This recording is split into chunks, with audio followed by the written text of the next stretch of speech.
କି କି ବାହାରିଲା ଇନଷ୍ଟା ଭିଡ଼ିଓ ହଳଦୀର ଭାଉ ବଜାରରେ ମିଳୁନି ଆଉ ତ ଭାଇ ହଳଦୀ ତ ଆଉ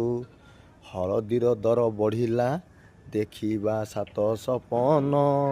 ହଳଦୀ ହେଲାଣି ଭାଇ ତ 1000 ଦାମ 1000 ଛୁଇଁଲା ଭାଇ ତ ହଳଦୀ ପରା ଦୋକାନୀ କି ପଚାରିଲି ଭାଇ କାହିଁକି ବଢ଼ିଲା ଦର ପରା କହିଲା ଇନଷ୍ଟା ମୋର କି ଭିଡ଼ିଓ ହଉଛି ଘରେ ଘରେ ଏବେ ଛୁଆ ପିଲା ତ ଇନଷ୍ଟା କରି ହଳଦୀ ବି ପକଉଛି ସେଇ ନାଗି ଏବେ ହଳଦୀ ମିଳିବା କଷ୍ଟ ହଉଛି ଆଉ ରୋଷେଇ ଶାଳରେ ହଳଦୀ ଆବଶ୍ୟକ ନାହିଁ କି ଏବେ ଇନଷ୍ଟା ଆଇଡ଼ିରେ ପରା ଚାଲିଛି ହଳଦୀ ରେଟ୍ ବଢ଼ିବ ଭାଇ ତ